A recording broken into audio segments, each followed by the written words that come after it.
Pendengar, selamat berjumpa kembali dengan Tri Indaryati Channel.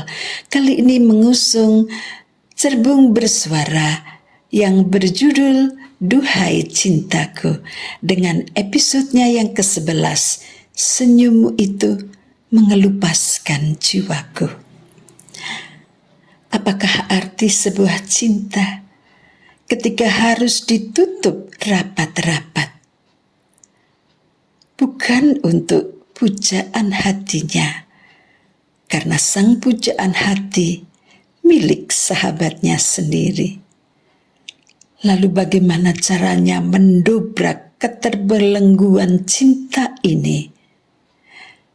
Pendengar, temukan jawabnya dengan terus mengikuti cerita bersambung Duhai Cintaku sampai tuntas. Maka Anda akan mendapatkan hiburan segar melalui cerita-cerita yang memang betul-betul aduhai.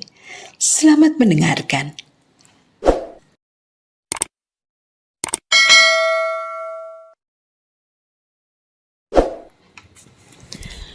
Entah mengapa, setelah Erlin pernah pergi berduaan dengan Rama, hatinya menjadi enggak tenang. Ada rasa menyesal mengapa itu harus dilakukan.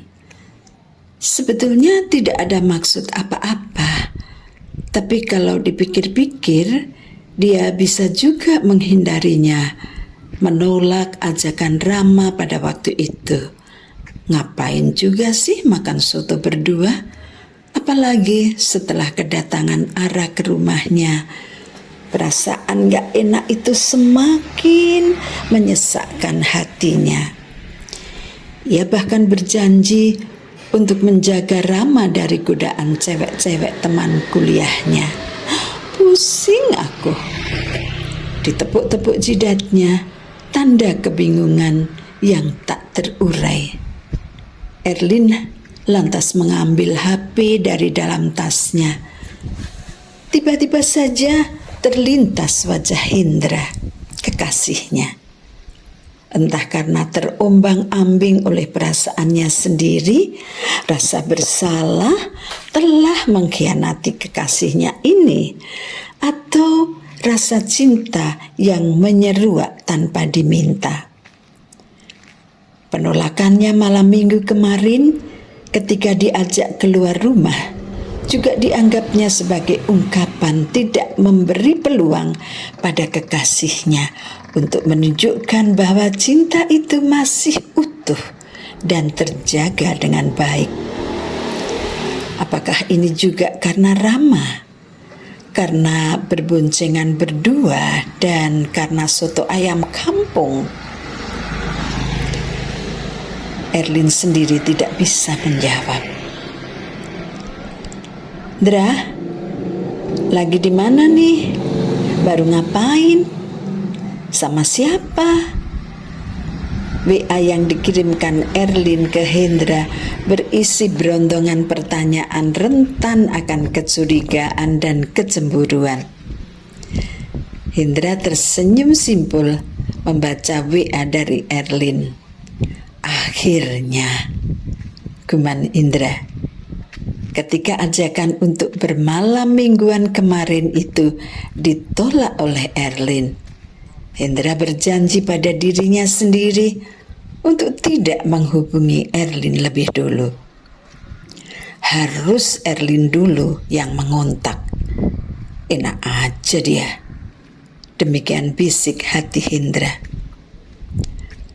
Bukannya Hendra marah, tapi dia sengaja memberi waktu pada kekasihnya untuk banyak beristirahat supaya badannya segera fit lagi.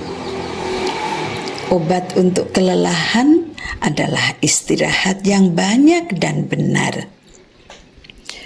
Bukan itu saja alasannya. Ada kekecewaan yang tak cukup dihapus hanya dengan alasan tidak enak badan.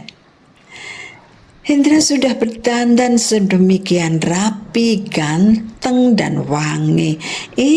Dengan entengnya Erlin berkata ia tidak enak badan. Seharusnya dia ngasih tahu dulu, menelpon atau mengirim pesan lewat WhatsApp, atau cara lain.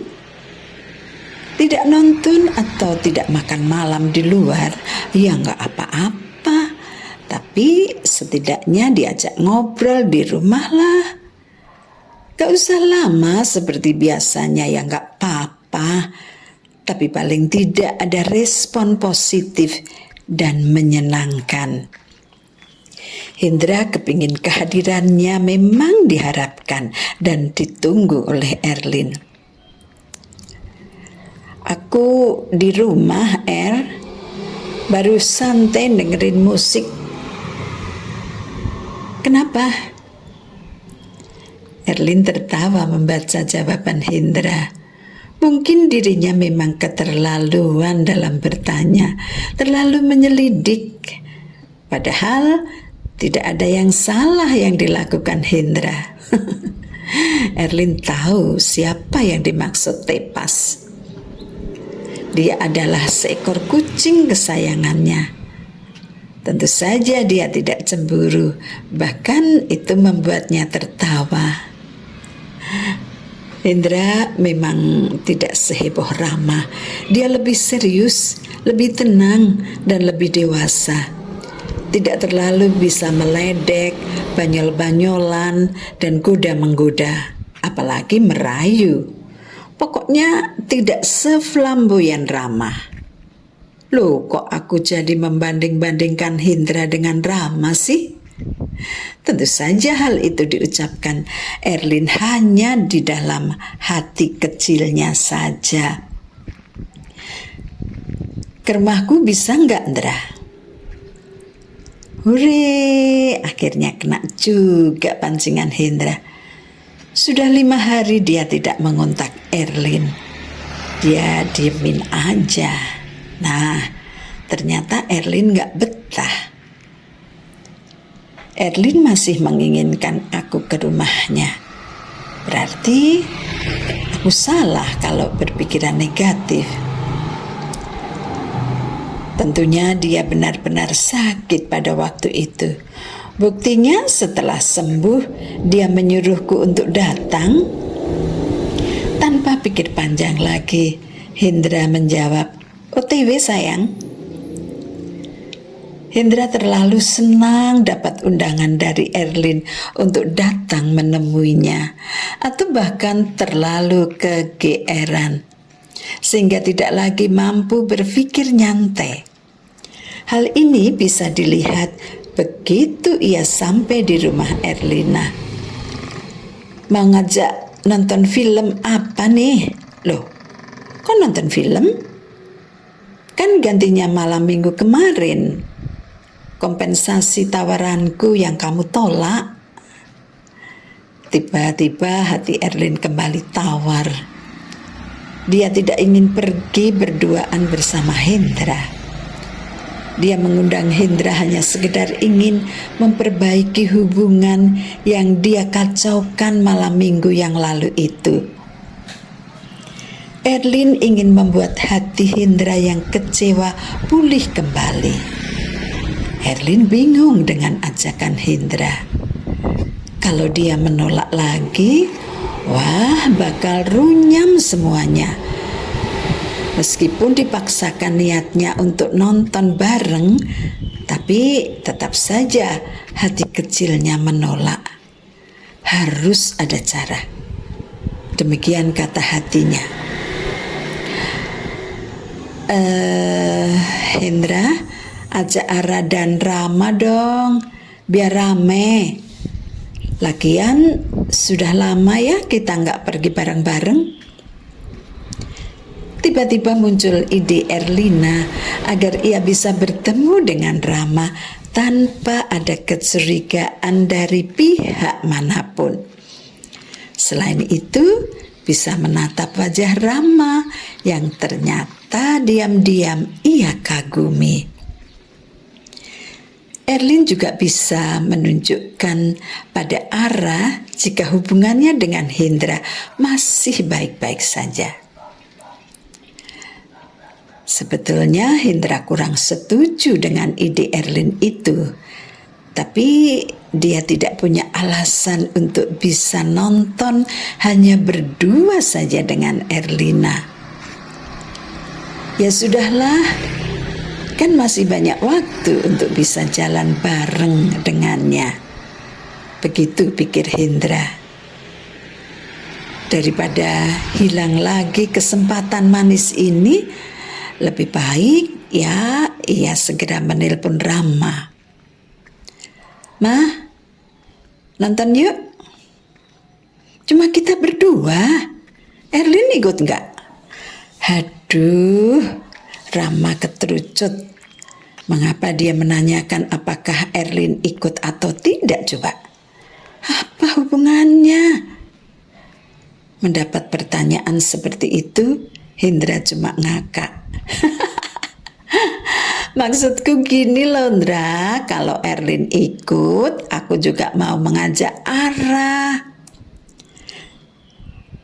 Karena HP Hendra di loudspeakernya dihidupkan, Erlina juga bisa mendengar pembicaraan mereka. Degup jantung Erlina bertalu-talu. Untung Hendra tidak melihat wajahnya yang sudah berubah seperti udang direbus, merah semburat. Ya, adrenalinnya mencuat ke atas, menjalar ke ubun-ubun. Ada semangat yang tiba-tiba menyeruak. Erlin tidak loyo lagi. Tubuhnya bagai dialiri kekuatan ekstra yang entah dari mana asalnya, yang mampu mendongkrak emosinya untuk mengisi hari itu dengan harapan yang sempurna. Bisikan lirih terucap dari hati kecilnya, bakal ketemu Rama. Erlin minta izin Hendra untuk ganti baju. Dipilihnya baju baru yang baru bulan lalu ia peroleh dari tantenya yang barusan pulang dari Singapura. T-shirt polkadot model lengan 3/4 warna salem dipadu dengan celana katun warna kuning kecoklatan. Sungguh serasi dipakai oleh Erlin yang berkulit kuning bersih. Wajahnya dipoles dengan make up flawless, blush on tipis. Begitu juga bibirnya dipoles dengan warna senada. Tak ketinggalan cepet rambut baru yang juga oleh-oleh dari tantenya ia keluarkan dari laci meja riasnya. Ia pakai di belahan rambut sebelah kanan dengan menyisir rambutnya sedikit agak dimajukan. Erlin puas dengan penampilannya, meskipun untuk itu ia harus membiarkan Hendra menunggu agak lama. Pasti dia akan terpesona oleh penampilanku. Erlin tersenyum sendiri di depan kaca rias dan lama menimbang-nimbang. Dia itu siapa? Rama atau Hendra? Untuk siapa sebenarnya ia berdandan secantik itu? Kedua belah hatinya belum memberi jawaban pasti. Ketika Erlin mendengar suara mobil memasuki halaman rumahnya, ia beranjak keluar rumah dan dilihatnya Ara dan Rama turun dari mobil dan berjalan menuju ke arahnya. "Hai, cantik amat sih dandannya." Ara langsung mendekap Erlina. "Thank you, Ra. Kamu juga cantik sekali." Dari balik kepala Ara yang masih didekapnya, Erlin justru bertemu pandang dengan Rama yang berdiri di belakang Ara. Senyum manisnya terpancar mesra, dan itu ditujukan untuk Rama. Rama terkesiap menatap lembut Erlina. hanya senyuman tipis yang mampu keluar dari bibirnya. Sedangkan alam pikirannya entah mengembara kemana.